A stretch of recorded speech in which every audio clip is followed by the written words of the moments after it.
고맙습니다. 하나님, 우리에게 이 거룩한 주일을 허락해 주셔서 하나님을 예배하는 자로 불러주시면 감사를 드릴 때, 하나님 이 시간 우리가 누구인지를 다시 한번 생각하는 시간이 되게 하여 주옵소서. 아버지 하나님, 예배하는 자들, 하나님께서 예수 그리스도의 십자가를 통하여서 당신의 자녀들로 부르신 자들입니다. 더 이상 죄의 종의 멍에를 맺지 아니하고 종노릇하는 아버지 하나님, 우리의 인생이 아닌 참된 자유, 예수 그리스도의 보혈의 능력을 힘입어 하나님의 자녀가 되었음을 알게 하시고, 자유자가 누리는 아버지의 이 놀라운 은혜의 시간들을 마음껏 기뻐하고 마음껏 하나님 높일 수 있는 시간이 되어지기를 원합니다. 아버지 하나님, 우리가 십자가의 공로로 인하여서 하나님 앞에 서는 이 담대함을 얻었사오니 살아계신 하나님께서 말씀하시는 그 말씀을 듣게 하여 주옵소서. 우리의 귀를 기울이고 주님의 말씀에 귀 기울이게 하소서. 우리의 중심을 하나님 앞에 드리기를 원합니다. 아버지 하나님, 우리의 마음을 받으시고 역사하여 주옵소서. 하나님의 영이시니 예배하는 자가 영과 진리로 예배라 말씀하셨습니다. 우리의 중심의 진실을 가지고 하나님 앞에 나옵니다. 주여, 우리에게 말씀하여 주시되 지금도 살아계신 하나님께서 각자 당신의 자녀에게 말씀하시는 그 말씀들을 들을 수 있는 은혜가 있게 하여 주옵소서. 들을 귀가 있게 하소서. 열어 주옵소서. 그리고 하나님의 말씀으로 아버지 하나님 새 힘과 새 능력을 얻게 하시고, 우리의 영혼이 하나님의 말씀 위에 세워지게 하시고, 우리가 하나님의 말씀을 따라 살아가는 인생이 되어지기를 원할 때 주의 진리의 성령께서 우리를 진리 가운데 이끌어 주시며 진리의 거룩한 능력을 힘입고 경험하는 시간이 되어지도록 주께서 역사하여 주옵소서. 하나님의 말씀을 가감없이 선포할 때 아멘으로 화답하며 그 말씀을 사모하는 당신의 자녀들, 주님, 당신의 은혜로 말씀의 능력으로 충만하게 하여 주옵소서. 주님을 기대합니다. 주여, 영광 받아 주옵소서. 이들 축복합니다. 예수님의 거룩하신 이름으로 감사하며 기도드립니다. 아멘.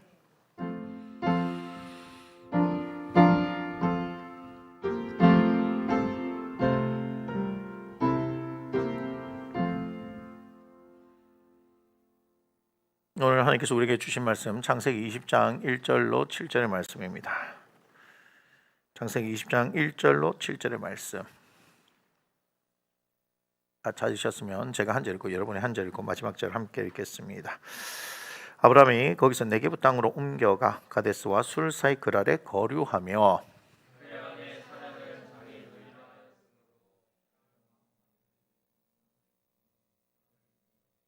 그 밤에 하나님이 아비멜렉에게 현몽하시고 그에게 이르시되 네가 데려간 이 여인으로 말미암아 네가 죽으리니 그는 남편이 있는 여자임이라.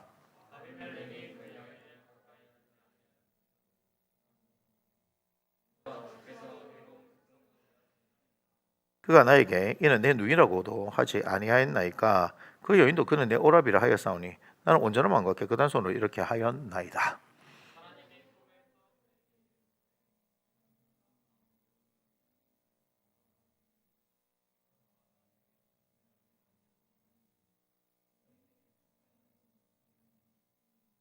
함께 읽습니다. 이제 그 사람의 아내를 돌려보내라.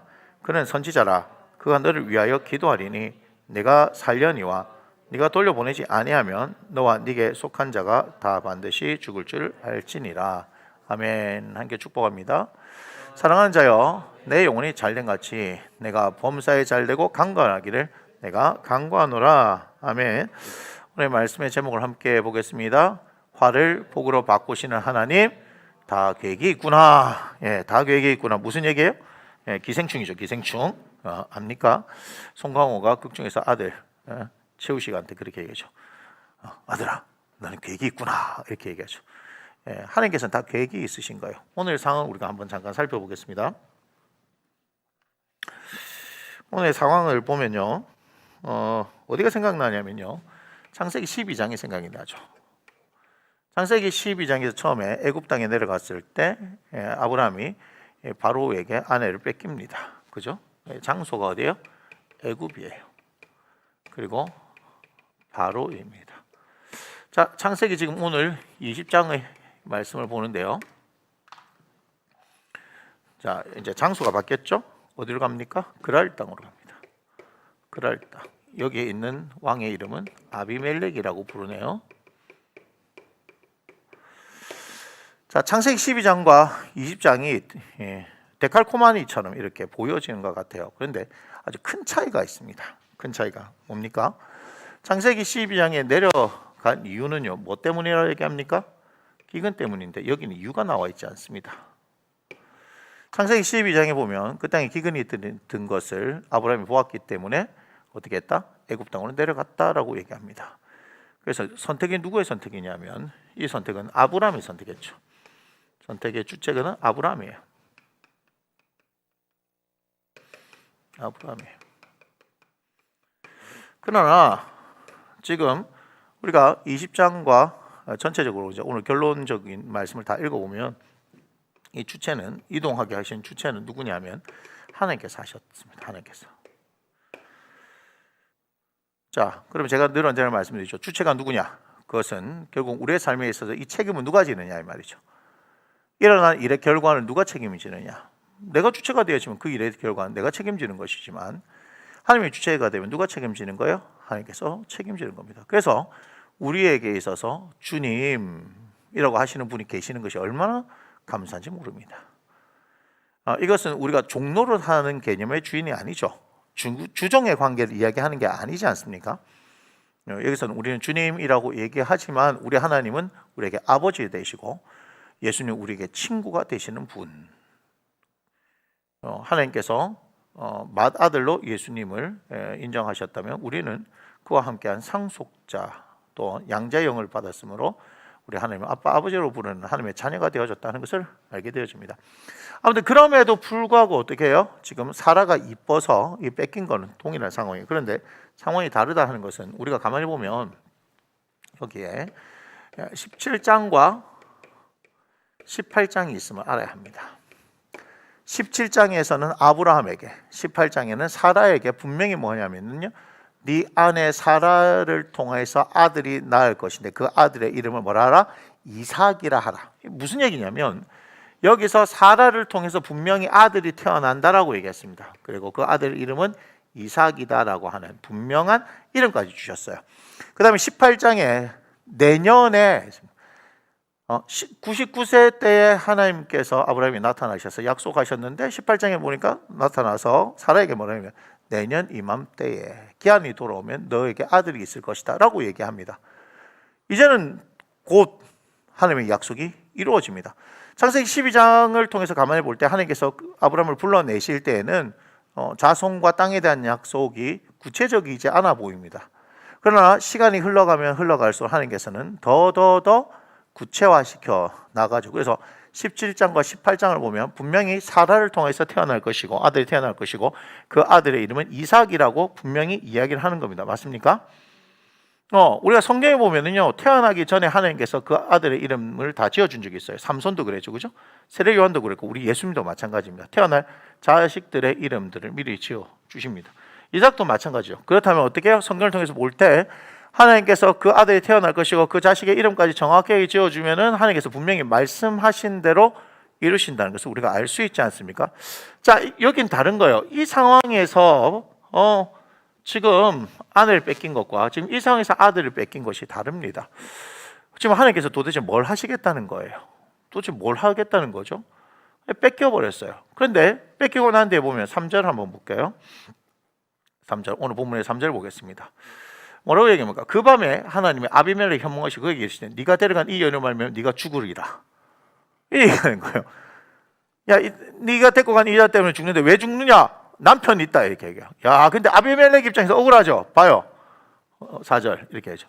아비멜렉이 그 여인을 가까이 안 해서 그가 대답하되 뭐라 얘기하면 주여 의로운 백성도 지금 죽이려고 하십니까? 왜 그러냐? 자기의 의로움을 얘기하는 거죠. 하나님 앞에 5절 이렇게 합니다. 그가 나에게 이는 내 누이라고 하지 아니하였으니까 또 그 여인은 그는 내 오라비라고 하였다 이 말이에요. 아브라함도 내 여동생입니다.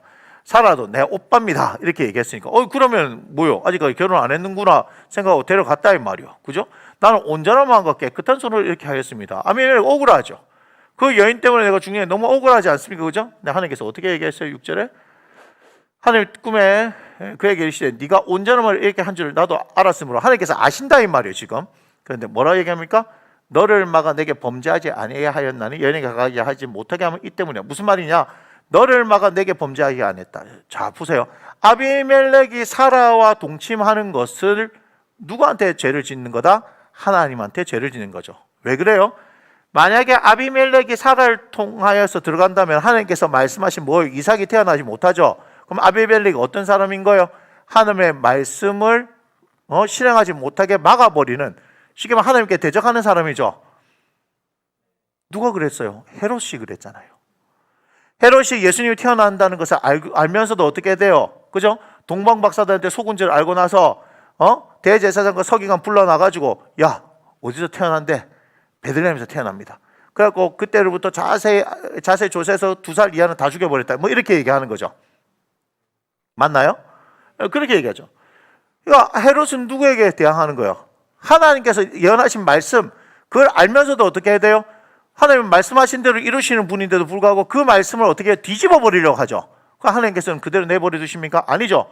그때도 꿈에 말씀하셔서 요셉을 통해서 애굽으로 가게 만드시는 겁니다. 맞습니까? 그러니까 하나님의 말씀이 이루어질 수밖에 없는 거예요. 그러니까 아비멜렉이 한다 그러더라도 그렇게 될 수 없어요. 자, 그런데 여기서 지금 계속해서 문제가 생기는 거예요.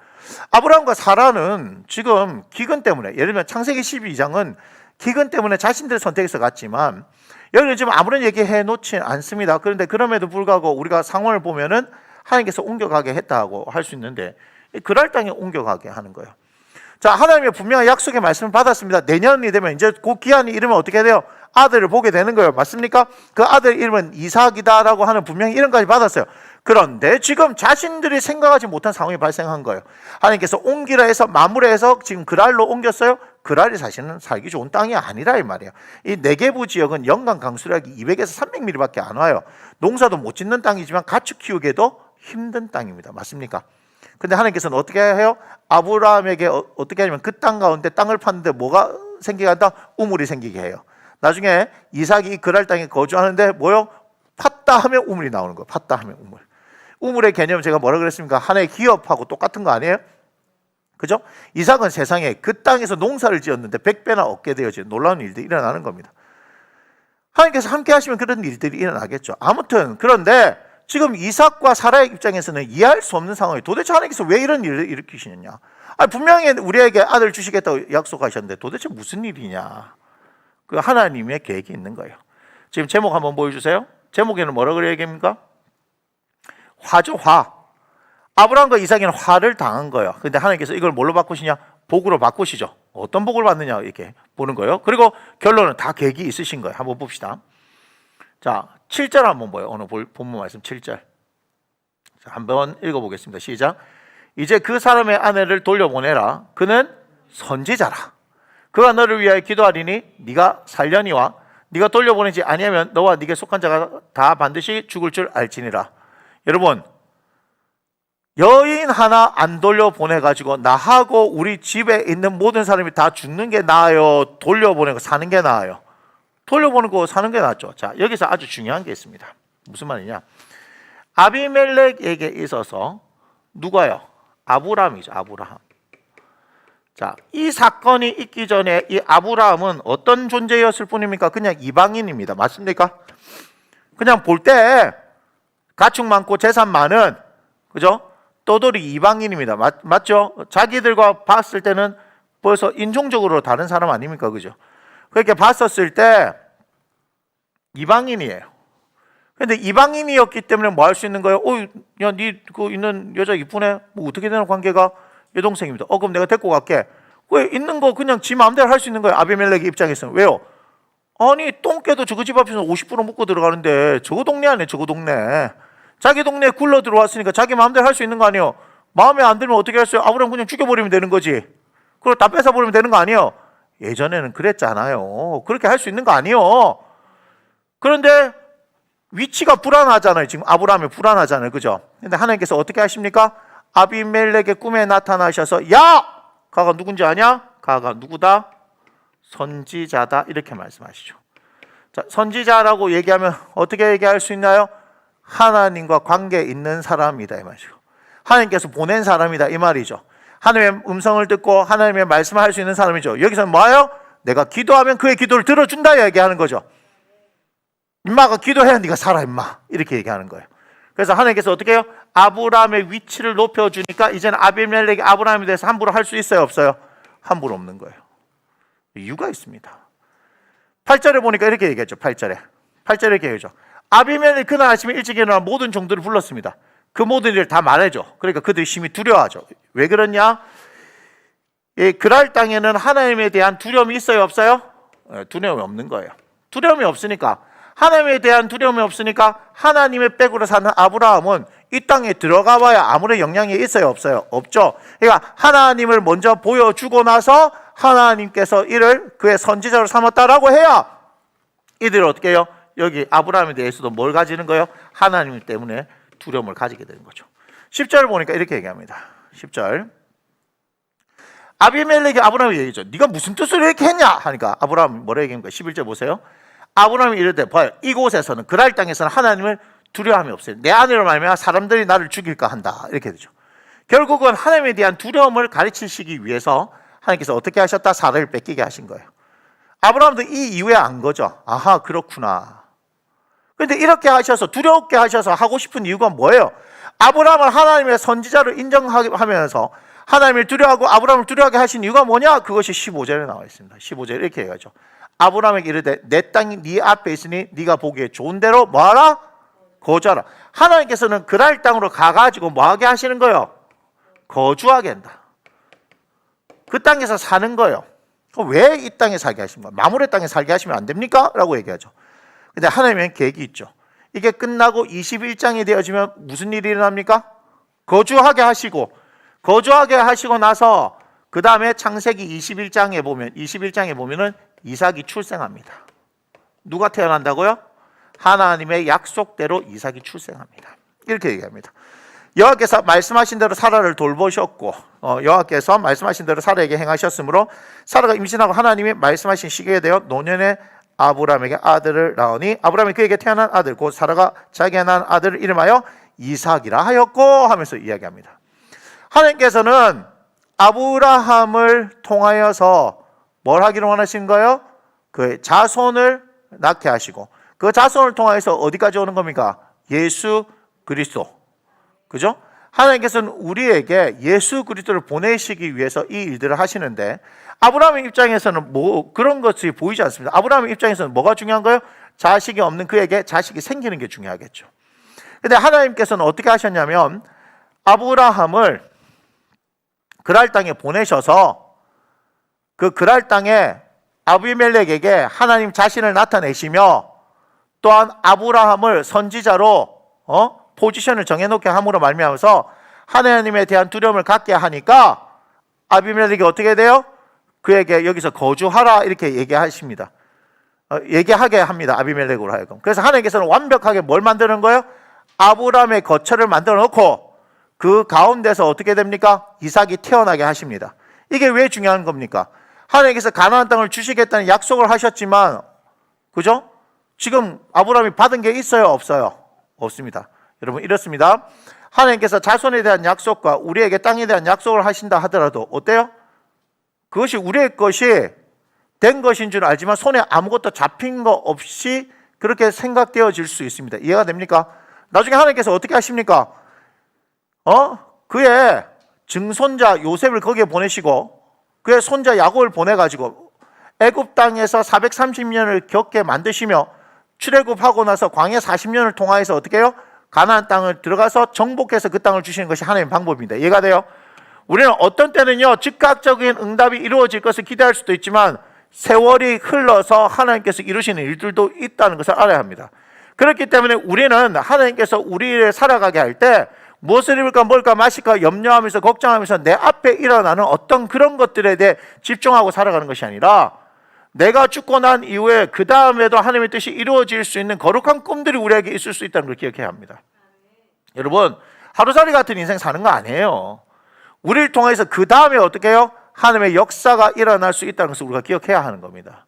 그러니까 하나님께서 하신 말씀들은요 시간이 흘러도 그것을 믿는 사람을 통해서 하나님께서 반드시 이루는 겁니다. 그걸 기억하셔야 돼요. 아무튼 하나님께서 이삭을 태어나게 하시는데 이제는 아브라함의 시대가 저물어 가면 누가 중요한 거예요? 이삭이 중요하죠. 이 이삭을 살아내게 하기 위해서 하나님께서는 뭐 하는 겁니까? 이삭의 출생, 성장, 거주지까지 어디에다 완벽하게 만들어 놓으신 거예요? 그랄 땅에 만들어 놓으신 거예요. 그랄 땅에. 그래서 21장을 보면요 21장 22절 이유를 보면 이렇게 말씀하시죠. 그때 아비멜렉과 그 군대 장관 비골이 아브라함에게 말을 이르되 네가 무슨 일을 하든지 뭐한다? 하나님이 함께 계신다. 하나님 함께 계신다는 것을 분명하게 인정할 수밖에 없죠. 그 다음 그래서 23절에 그런즉 너는 나와 내 아들과 내 손자에게 거짓되게 행하지 아니하기를 이제 여기서 하나님을 가리켜 내게 맹세하라. 내가 네게 후대한 대로 너도 나와 네가 머무는 이 땅에 행할 것이니라. 지금 뭘 하는 겁니까? 그랄 땅이 누구 땅이에요? 아비멜렉 땅입니다. 맞습니까? 아비멜렉이 통치하는 땅입니다. 그럼에도 불구하고 이방인의 아브라함을 보고서 그에게 하나님께서 함께 하시는 것을 하나님께서 나타내시니까 어떻게 합니까? 아비멜렉이 지금 아브라함과 그의 자손과 함께 살아야 되죠. 지금 무슨 상황이냐면 이삭이 태어난 상황이라 이 말이에요. 그러니까 아브라함과 함께 하신 하나님이 하나님께 복을 주신 거 분명히 보아 알았단 말이에요. 그의 편을 드는 것도 알았단 말이에요. 심지어는 꿈에 나타나가지고 가 건드리면 네 죽어 이렇게 얘기하는 상황까지. 그러니까 어때요? 와가지고 야가 마음만 먹으면 나도 죽을 수 있고 내 자손에도 해가 될 수 있다고 생각하니까 어떻게 하는 거예요? 먼저 화친을 하는 거예요. 화친을 해서 어떻게 하는 거예요? 나와 내 자손들까지도 어떻게 잘 한번 지내보자 이런 얘기를 하게 만드는 거예요. 하나님께서 그런 일들을 하시는 거예요. 근데 이 일을 뭐 때문에 하신다? 뭐 때문에 하신다? 이삭 때문에 하신 거예요. 이삭 때문에. 그 땅 가운데 이삭이 태어났고 그 땅에서 자라고 그 땅에서 거주하기 때문에 하나님께서는 이삭을 위해서 일들을 준비하신다. 그걸 아셔야 합니다. 그러면서 21장 33절을 보니까 이 지금 아비멜렉하고의 그런 언약을 맺고 난 이후에 뭐라고 그러냐면 아브라함은 부엘세바에서 에셀 나무를 심고 거기서 영화이신 여호와 이름을 불렀으며 무슨 말인지 아시죠? 하나님 앞에 예배했다 이 말이에요. 자, 그런데 그 다음에 무슨 일이 일어나냐면 우리가 잘 아는 22장의 사건이 일어나요. 창세기 22장 뭡니까? 하나님께서 아브라함을 부르시죠. 불러서 뭐합니까? 아들 이삭을 바치라라고 하는 시험을 하시는 겁니다. 자, 우리가 가만히 봤었을 때 항상 우리는 단편적으로 생각하는 경향이 있어요.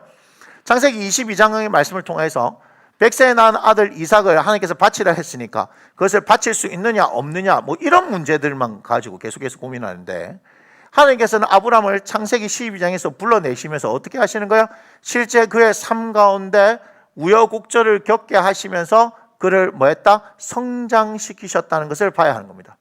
그래서 믿음의 성장이 있었다는 걸 봐야 돼요. 우리가 아브라함을 믿음의 조상이다라고 얘기하는데 믿음의 조상이 되어지려면 단순히 하나님을 믿었다라는 것이 아니라 믿음은 행함과 일치하는 거죠. 믿음은 행함과 일치하는 겁니다. 야고보서에서 얘기하는 거 아니겠습니까? 그래서 하나님께서 믿음을 통하여서 또한 행함을 통하여서 아브라함의 신앙이 성장되어진 것 그것을 어떻게 해요? 22장에서 우리에게 보여주시는 거예요. 그런데 이것이 되어진 것은 그냥 되어진 것이 아니고 뭡니까? 20장의 사건을 통해서. 그래서 창세기 12장의 사건과 20장의 사건을 볼 때 그것이 동일하게 사라라는 아내를 빼앗기는 그 권력자들, 그 땅의 권력자들에게 빼앗기는 사건으로 이해할 수 있지만 20장의 사건은 그게 아니고 뭡니까? 분명히 하나님께서 약속하셨습니다. 사라를 통해서 아들을 주실 것이고 그 아들은 이삭이다라는 분명히 약속을 주셨음에도 불구하고 자기들이 이해할 수 없는 일들이 지금 일어난 겁니다. 맞습니까?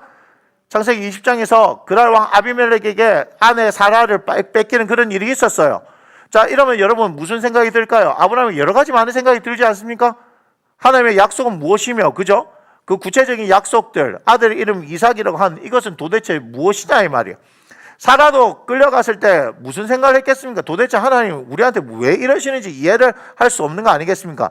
그런데 하나님은요 다 계획이 있으십니다. 우리가 생각했을 때 우리가 하나님을 이해할 수 없는 소위 말하는 우리에게 재앙이 다가왔다, 화가 미쳤다고 생각하지만 하나님께서는 화를 뭐로 바꾸신다? 복으로 바꾸시는 분. 왜 그렇습니까? 말씀하셨기 때문입니다. 이게 중요한 겁니다. 여러분, 하나님께서 우리에게 말씀하셨기 때문입니다. 그럼 여러분들에게 물어보는 겁니다. 여러분은 예수님 믿으십니까? 여러분은 예수 그리스도를 믿습니까? 그 믿음은 나를 위해서 십자가에서 당신을 찢으신 예수 그리스도, 그것이 내 사건이며 나를 위해서 행하신 분이 예수님이라는 것을 여러분을 믿는다는 걸 얘기하지 않습니까? 예수 그리스도의 십자가의 사건을 통해서 우리는 더 이상 죄의 종로를 하는 것이 아니라 하나님의 자녀가 되어졌습니다. 할렐루야. 하나님께서 뭐라 말씀하십니까? 우리에게 양자의 영을 주셨고 하나님을 아버지라고 부른다라고 얘기했습니다. 우리 안에 성령님 계시고 세상 끝날까지 우리와 함께 하신다고 말씀하셨습니다. 또한 뭐라 말씀하십니까? 그가 아들을 아끼지 않고 주셨기 때문에 그 아들과 함께 우리가 모든 것을 주신다라고 말씀하셨습니다. 그것이 모두 다 기록된 말씀이란 말이죠. 그럼 말씀하셨으니 이루시는 하나님 맞습니까? 중요한 건 그겁니다. 그런데 왜 우리는 그렇게 믿는다 하면서 우리에게 다가오는 어떤 상황들에 대해서 그렇게 불신하고 원망하고 불평합니까? 출애굽해서 시내산에서 하나님의 영광을 보았고 하나님께서 직접 주신 말씀도 들었던 이스라엘 백성들, 1년은 넘는 시간들 동안 성막도 만들며 그와 함께 하시는 하나님을 경험하면서 그들의 길을 인도하시고 그들에게 만나를 주시는 하나님, 그들의 삶을 이끌어 주시는 하나님. 그런데 뭐예요?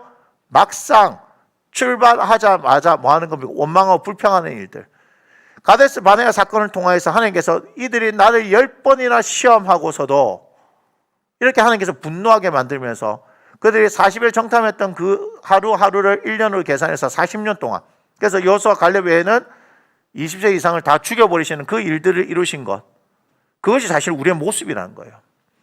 여러분이 예수님을 만났어요. 여러분 뭐가 되어졌든지 간에, 뭐 집회를 통해서 그랬든지 부흥회를 통해서 그랬든지 뭐가 됐든 간에 여러분들한테 물어보면 하나님을 만난 경험이 있습니다. 인격적으로 주님을 만났다고 얘기합니다. 그런데 그럼에도 불구하고 살아가는 삶 가운데서는 여러분들의 어떤 상황과 환경 가운데서 보면요, 하나님을 신뢰하지 못해요. 저는 수많은 사람들을 봤습니다. 누구도 그랬냐면 저도 그랬기 때문에. 예수 믿는 것과 내가 실제로 살아가는 것이 다르다는 거예요. 그게 같아야 하는데. 무슨 얘기냐? 하나님께서 우리에게 말씀을 주셨잖아요. 또한 성령님을 보내셨잖아요. 기도할 수 있게 하셨잖아요. 그래서 우리를 통해서 우리의 삶 가운데서 이 말씀을 통해 이 상황들을 부딪혀 나가면서 우리의 신앙이 성장하는 거, 그게 더 중요하다. 여러분 그게 왜 중요합니까? 라고 얘기했을 때 제가 늘 얘기하잖아요. 하나님께서 우리에게 기업을 주시기를 원합니다. 유업을 주시기를 원합니다. 영적으로 성장한 사람들이 유업을 받을 수 있는 거예요. 근데 그거 알지 못하고 계속 나는 영적인 성장을 하지 않으면서 하나님 주세요 하는 사람인데 그 사람들이 받았다, 이런 일이 절대 없습니다. 그거 아셔야 됩니다. 여러분 기도하면 다 이루어집니다. 맞습니다. 기도하면 다 이루어지지만 그러나 성장하지 않고 기도하면 여러분들 주시지 않습니다. 하나님께서 아브라함을 부르셔서 그들 믿음의 조상으로 세우시는데 그냥 말씀을 듣고 따라왔기 때문에 믿음의 조상이다 얘기하지 않습니다. 믿음의 조상이 될 만큼 그를 성장시키는 일이 필요한 겁니다. 그래서 그에게 어떻게 확인하는 작업이 필요한 거죠. 네 아들 바치라. 우리도 믿음의 성장되어진다. 착각하지 마십시오. 여러분들이 뭔가 보았다 들었다 뭐 그런 것들은 믿음의 성장과 관련 없습니다. 믿음의 성장은 반드시 이 세상 가운데, 현실 가운데 말씀을 통해서 실제로 그 말씀으로 뚫고 나가는 경험이 있어야지만 신앙이 성장이 되어지는 거예요. 성경을 100도겠다 1000도겠다 만도겠다 필요 없습니다. 기도를 몇 시간 했다 그런 거 필요 없습니다. 저는 뭘 보냐, 막상 세상 가운데서 부딪히는 그 삶 가운데 그걸 뚫지 못하는 수많은 사람을 봤어요. 하나님의 음성을 듣는다, 기도를 몇 시간씩 했다 했는데도 막상 자신의 상황이 되니까 그걸 뚫어내지 못하는 거예요. 성경을 몇 번 읽었다 줄줄줄 웬다 걸어다니는 뭐 바이블이다 아무런 소용이 없더라고. 다 헛방이다. 진짜냐 가짜는요, 어려운 상황에서 구별되는 거예요. 고난의 상황에서 구별되어지는 거예요. 여호수아 갈렙이 진짜잖아요. 10명의 정탐꾼 그냥 보냈습니까? 각 지파를 대표해서 보낸 사람들입니다. 가짜입니다. 우리는 다 그렇게 가짜로 살고 있습니다. 그러니까 깨져야 합니다. 우리는 완전 깨져야 됩니다. 예수 그리스도의 십자가에서 완전히 깨져야 하는 거예요. 근데 그것이 우리를 살게 하는 겁니다. 그것이 우리를 성장시키는 겁니다. 여러분 다 가짜로 살았던 거 다 회개하셔야 합니다. 예수님을 만났던 거 그걸 제가 부정하는 게 아닙니다. 그러나 예수님으로 인해서 여러분 살지 않지 않습니까? 하나님과 동행하는 삶을 살지 않습니다. 말씀을 따라 사는 삶을 살지 않습니다. 성령님을 따라 사는 삶을 살지 않습니다. 그러면서 여러분의 있는 상황과 환경 가운데서 뭔가 조금만 불편하기 시작하면 원망하고 불평합니다. 불편한 상황들을 여러분 참아내지 못하는 거예요. 근데 사도 바울은 뭐예요? 자기에게 있는 육체의 가시 때문에 하나님 앞에 3번 간구하지 않습니까? 근데 네 은혜가 네가 족하다. 그럼 그걸로 끝나는 거예요. 하나님께서 뭐예요? 교만해가지고, 사도 바울이 교만해가지고 쓰러질 수 있는 거 아닙니까? 사람입니다. 여러분 기억하셔야 돼요. 사람입니다. 차라리 뭐 하는 거예요? 그 육체의 가시가 있어서 그의 삶이 불편하다 할지라도 어떻게 돼요? 그가 예수 그리스도를 붙들고 그분과 함께 동행하고 그분에 대해서 더 깊이 아는 거, 하나님께서는 그게 더 중요한 겁니다. 그래서 우리에게는요, 부족한 것이 은혜입니다. 넘치는 것이 은혜가 아니고요, 부족한 것이 은혜입니다. 우리 삶에는 부족해도 돼요. 불편해도 돼요. 그래야 우리는 하나님을 구할 수 있기 때문입니다. 편안한 인생 살려고 하지 마십시오. 뭔가 다 갖추어진 인생 살려고 하지 마십시오. 인간은요, 어떤 줄 아세요? 그러면요, 교만해지더라고요. 전 불편한 게 좋습니다. 전 제 무릎이 박살난 게 좋습니다. 정말입니다.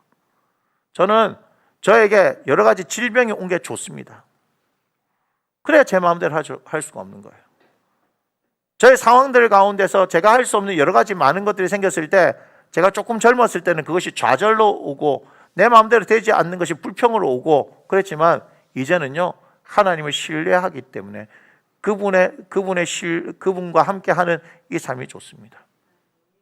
그런데 뭐 하는 거예요? 저는 꿈을 꾸고 있습니다. 하나님과 함께할 꿈을 꾸고 있어요. 하나님께서 그 다음에 무엇을 하실 거에 대한 걸 저에게 가르쳐 주시기 때문에 저는 그걸 따라 살아가는 거예요. 예전에 했었을 때는 그냥 그렇게 해야 되는 줄 알았어요. 몇 명을 목회해야 되고 뭐 어떤 교회를 만들어야 되고 그렇게 해야 되는 줄 알았어요. 그런데 저에겐 중요하지 않습니다. 그냥 하루하루 주님과 함께 살아가는 게 중요한 겁니다. 그것이 중요해요. 내 삶 가운데 나이가 들면 당연히 늙어가는 거죠. 80이 먹었는데도 20대처럼, 100살이 됐는데 20대처럼, 전 그걸 원하지 않습니다. 늙어가는 거 자연스러운 거고, 그에 따라서 내가 관리하지 않아서 질병이 드는 거, 그거 당연한 겁니다. 그러면 조심해서 사는 거죠. 제가 지금 뭐 여러 가지 질병들이 와 있는데 그 부분에 있어서 뭘 생각했는지 아십니까? 우리 김주영 원장님이 저에게 심각하게 목사님 이렇습니다. 간 수치가 이렇고요. 아이고 당도 이렇고요. 혈압하고 이렇게 심각한 거로 아이고 목사님 아직도 기억나요. 진짜 걱정스러워. 아이고 목사님 했을 때 제가 뭘 생각했는지 알아요? 이제 내 힘을 더 빼시는구나. 내가 더 마음대로 더 하기를 원하지 않으시는 거구나. 베드로에게 얘기했잖아요. 젊어서는 네가 띠를 띠고 원하는 대로 갔지만 늙어서는 남이 띠를 띠고 너를 이끄는 대로 가리라. 그래 살면 돼요. 왜요? 내 삶의 주인이 하나님이시잖아요. 그분께서 이끌어 가시는 그 연습들을 해가면 우리 삶이 오히려 행복합니다. 여러분 여기서 천년만년 살 거예요? 여기서 천년만년 살 거예요? 저는 제게 주어진 인생 그냥 열심히 살고 저 천국 가서 주님하고 영원히 살랍니다. 우리에게 주어진 한 번의 일생입니다. 이 일생을 주님을 더 알아가는 데 힘을 쓰시고 그분을 더 경험하는 데 애를 쓰시고 그렇게 살아가는 게 중요해요. 어차피 우리는 육신의 장막을 벗고 하나님 앞에 가거든요. 젊은 사람들은 아이고 그게 나하고 상관없지 그렇게 생각할 겁니다. 그렇게 생각할 거예요. 하지만 여러분들에게 이 젊을 때 부르셔서 기회를 주셨다면 어떻게 해야 돼요? 이때 더 하나님을 더 알아서 경험해서 어떻게 해요? 남아있는 인생을 더 주님을 위해서 풍성한 삶을 살다 가면 되지 않아요? 하나님께서 여러분들 일찍 부르셨으면 여러분들 통해서 더 많은 일들을 하시겠다는 뜻 아니겠어요? 그렇게 살아야 될 거 아니에요. 그런데 왜 자꾸 뭘 입을까 먹을까 마실까 염려하고 걱정하는 그런 인생을 살아가는 겁니까? 내 하나님의 기쁨을 위해서 영광을 위해서 그 하나님과 동행하면서 살아가는 인생들을 살지 않고. 아브라함과 사라는 이 그랄 땅에서 그들의 하나님을 발견한 거예요. 하나님께서 어떻게 그들의 삶을 이끌어 가시는지 발견한 거예요. 그래서 21장 되니까 약속하신 대로 이삭을 주시는 하나님인 것을 발견한 거예요. 그래 22장에 아브라함에게 네 아들 바치라 하는 그 상황 가운데서 아브라함은 어때요? 실제로 신앙의 성장이 있었기 때문에 기꺼이 아들 이삭을 내어놓을 수 있는 거예요. 여러분들이요, 죄송하지만 지금 하나님께서 나에게 가장 소중한 것을 바치라면 내가 할 수 있을까 없을까? 이거 교만이에요, 교만. 교만이에요, 교만. 신앙의 성장도 없는데 이제 걸음마 뗐는데 믿음의 조상이라는 아브라함하고 어깨를 나란히 하려고 한다. 말도 안 되는 소리도 하지 마세요. 그런데 그렇게 된 것처럼 착각하는 사람들이 얼마나 많으냐고. 자기가 뭔가 된 것처럼 착각하는 사람이 얼마나 많으냐 이 말이에요. 자기의 신앙을 지금 한번 점검해 보란 말이에요. 그래서 제가 요 얘기만 해드리고 오늘 마칠까 합니다. 제가 신앙의 정도에 대해서 얘기를 했습니다. 어제 아침에 운동 가기 전에 저희 아이들을 모아놓고 얘기했던 건데 신앙의 정도, 이것은 뭐예요? 믿음 아니에요, 믿음? 믿음에 대해서 우리가 구별할 수 있는 것은 뭐예요? 기도라는 것을 통해서 할 수 있습니다. 그런데 제가 이렇게 얘기했어요. 이제 이해하기 쉽게 하수가 있고 중수가 있고 고수가 있다. 고수 다음에 그 영역이 있는데 그건 얘기해봐야 여러분 잘 모르기 때문에 안 합니다. 목사님 아세요? 아주 초큼합니다. 초큼. 자, 하수는 뭐냐? 예? 우리가 기도하잖아요. 보통 어떤 상황에 기도하잖아요. 보통 기도할 때 어때요? 어떤 문제를 가지고 기도하니까 뭐죠? 문제가 뭐 할 때까지?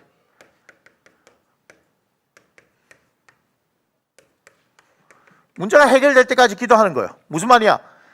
나한테 어떤 재정의 문제가 있어. 그러면 어떻게? 이 재정이 채워질 때까지, 내 은행 통장에 들어올 때까지, 결제가 될 때까지 막 기도하는 거예요. 뭐 사업하시는 분들 있잖아요, 그죠? 돈이 돌아야 되고, 그 계약이 실제로 딱 해갖고 사인될 때까지 그렇게 하는 거예요. 주님, 돈이 필요합니다. 이 사업이 돼야 됩니다. 이 문제가 해결돼야 됩니다. 해결될 때까지. 지금 뭐 하는 거예요? 믿음이 있으니까 뭐 하는 거예요? 기도하는 거예요. 여러분, 믿음 없으면 기도 안 합니다. 근데 하수는 어떻게 해요? 그래도 끝까지 붙듭니다. 중수는 뭐냐?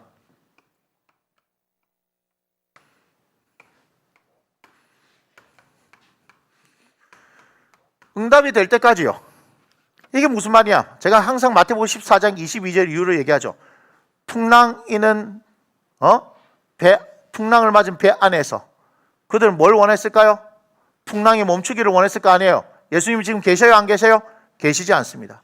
그런데 예수님께서 밤 사경에 다가오세요. 그러면 말씀하십니다. 안심하라. 나니 두려워하지 말라. 제가 말씀드렸죠? 주님의 말씀이 먼저 왔어요. 이게 응답 아니겠습니까? 응답이 왔는데도 여전히 먹어요. 바람이 불고 풍랑이 일고 있습니다. 맞죠? 베드로가 바람을 보고 무서워서 빠졌으니까, 그죠? 그를 건져내시고 배에 함께 오르시면서 어떻게 해요? 잠잠해진 겁니다. 맞나요?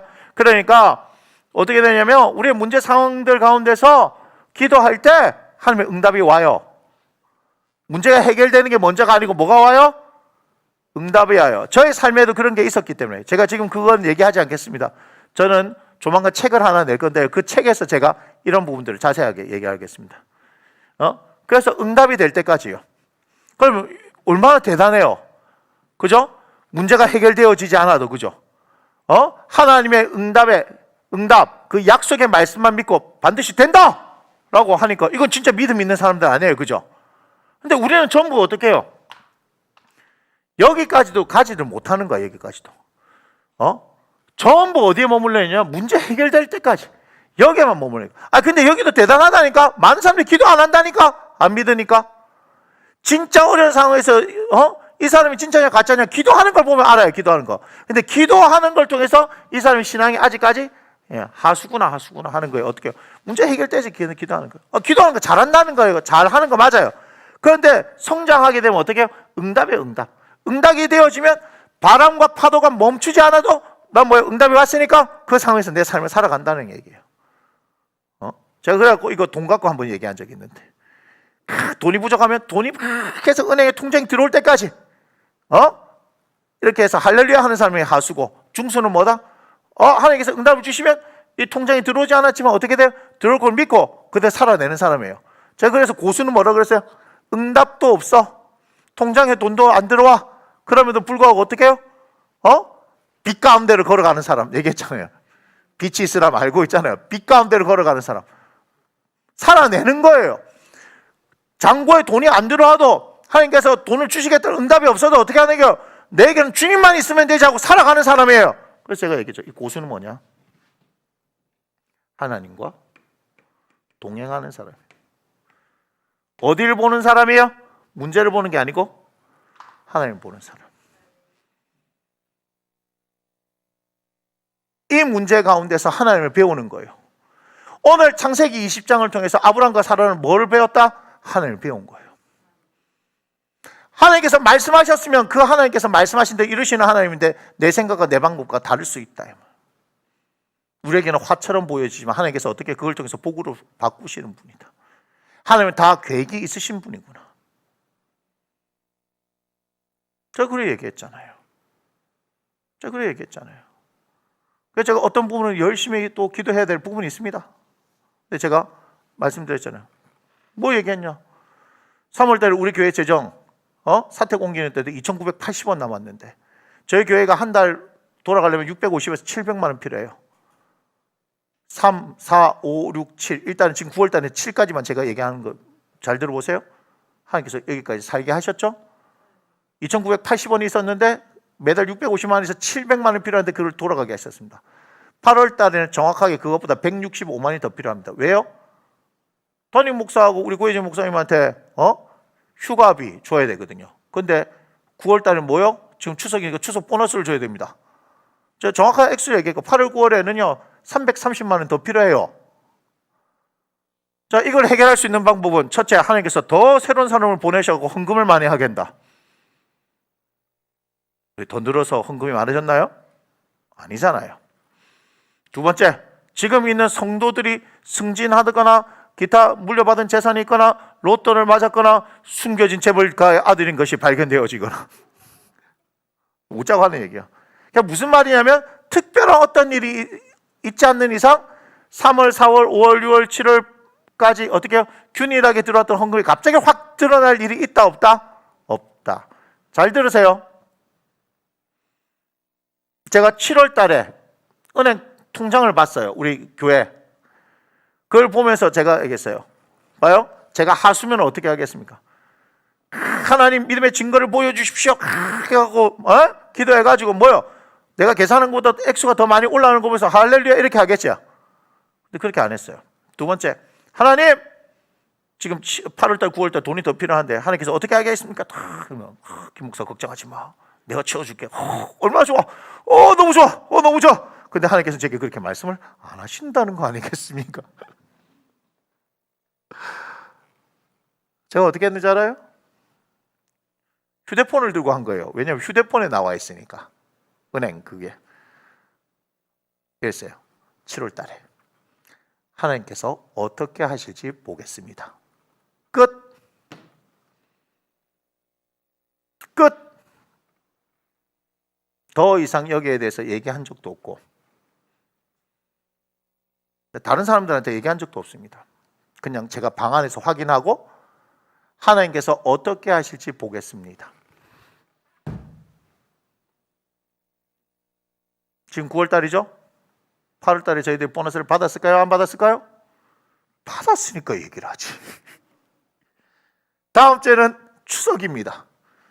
보너스를 받을 수 있을까요? 없을까요? 받을 수 있습니다. 할렐루야죠.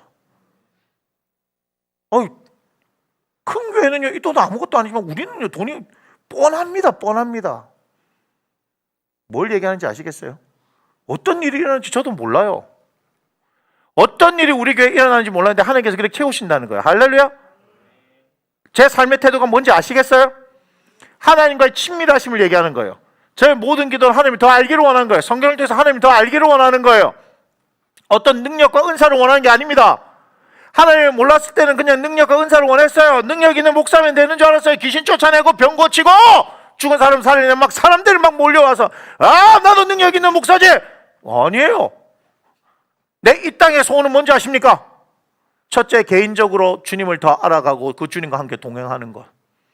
두 번째는 뭔지 알아요? 나에게 목양지를 주셨으니 저와 함께하는 성도들의 삶이 그 하나님으로 인해서 풍성한 일상을 살아갈 수 있는 삶.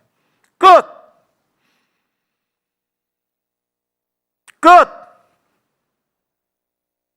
저에게는 화려한 건물도 사람들이 득실득실 되는 것도 필요 없습니다. 저에게.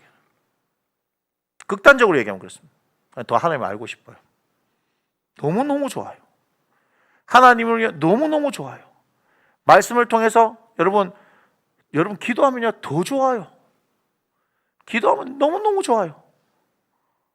기도하면 너무너무 좋아요. 교회에서만 아니에요. 내 있는 자리에서 기도해 너무너무 좋아요. 여러분 하나님 너무너무 좋아요. 이거는 참 좋은데 말로 설명할 방법이 없고 정말 그렇습니다. 진짜 하나님 너무 좋은 분입니다. 제 무릎이 박살이 나고 제 건강에 문제가 생겨지고 우리의 재정이 쫄려옴을 당하고 어떤 그 상황인데도 뭔지 알아요? 너무너무 우리 하나님이 좋아요. 너무너무. 와, 목사님 하나님 너무너무 사랑하시는 거 나 잘 몰라요. 내가 사랑하는지는 잘 모르겠어요. 내가 하나님을 사랑하는지 잘 모르겠어요. 내가 솔직한 고백하는 거예요. 목사님, 목사님 하나님을 사랑하는 거 아니에요? 난 사랑이 뭔지 잘 모르겠어요. 나는 정말이에요. 하나님을 사랑한다는 게 잘 모르겠어요. 그런데요 항상 제 중심은 그냥 하나님 앞에 있어요. 그냥 지금 여러분들 모르겠어요? 제가 목회 사역하는 가운데 하나님께서 이제는 기도해야 될 때 하는 마음 주신 거 이해하는 거 아니에요? 그냥 하나님께서 말씀하시면 그럼 이해하는 거예요. 고민하지 않고 그냥 이해하는 거예요. 저에게는 이제 더 이상 하나님의 말씀 앞에서 내 것과 하나님 사이 고민이 없어요. 그냥 하라면 하는 거예요. 그냥 하면 되잖아요. 그런데 해놓고는 내가 원하는 결과대로 안 됐으니까 봐요. 이렇게 하니까 쪽팔리고 어쩌고저쩌고 그런 얘기 없어요. 그냥 하면 되는 거예요. 뭐가 문제예요? 꼭 하나님께서 하라 하셨을 때 그걸 했는데 그것이 뭔가 결과가 탁 일어나줘야지 하나님 하시는 거예요? 하나님께서 아브라함에게 땅 주신다는데 그죠? 몇백 년 후에 이 땅을 주시는 거 아니에요? 하지만 하나님께서 정확하게 주시는 거죠. 즉각적으로 이루어질 일도 있고 그 후에 이루어질 일도 있는 거예요. 그래서 나는 하나님이 너무 좋아요. 좀 더 이 하나님을 일찍 만나서 좀 더 하나님 말씀 앞에 내가 머무르고 더 기도하는 삶을 살았다면 훨씬 더 좋았을 것 같다 이런 생각하는 거예요. 지금 말을 듣는지 안 듣는지 모르겠지만 내가 주영이부터 시작해가지고 목회한다고 뭐 하는데 또 그랬어요. 성경 열심히 읽어. 성경 열심히 읽어. 책도 열심히 읽어. 뭘 하려고 하는 게 아니고 이럴 때 뭐예요? 더 준비되어지는 이 시기가 풍성할수록 그 삶의 열매가 엄청 나타나는 거거든. 이걸 몰랐어. 가르쳐주는 사람도 없었고 20대 30대에 정말 하나님의 말씀 앞에서 하나님 알아가고 기도하고 책을 더 읽고 준비되어졌으면 저희 40대 또 풍성한 열매가 맺어지지 않았을까. 근데 지금도 저는 늦지 않았다 생각합니다. 저희가 앞으로 해야 될 일이 더 많다고 생각해요. 저는 앞으로 10년을 더 준비할 겁니다. 이 목회를 해가면서 10년을 준비할 거예요. 그리고 은퇴할 때까지 그거를 다 내놓고 은퇴하고 나면 저는요 제 생명 다할 때까지 하나님께서 하게 하시는 복음 사역들을 계속 할 거예요. 전 죽을 때까지. 특별히 그때 되면 아마 책 쓰는 일들을 좀 본격적으로 하지 않을까. 은퇴하고 나면 책을 쓰는 일들을 더 하지 않을까. 복음을 전하는 일들 그렇게 생각합니다. 다시 말씀드립니다. 여러분 하나님께서 말씀하셨으면 말씀하신 대로 이루시는데 그 방법이 우리의 방법과 다를 수도 있습니다. 그러나 하나님을 어떻게 해야 된다? 우리는 신뢰해야 하는 겁니다. 화를 복으로 바꾸시고 다 계획이 있으신 하나님이시기 때문입니다. 당신의 자녀들 그저 내버려 두시는 분이 아닙니다. 사랑하는 나무심는교회 가족 여러분, 그런 하나님을 더 알아가기를 원합니다. 화를 복으로 바꾸시고 다 계획이 있으신 하나님, 그 하나님을 더 알아가기를 원한다 이 말입니다. 사실 예수 그리스도를 우리에게 주실 때 그분은 작정하고 우리에게 모든 것을 다 주셨다는 것을 여러분 기억하셨으면 좋겠습니다. 함께 찬양 드리겠습니다.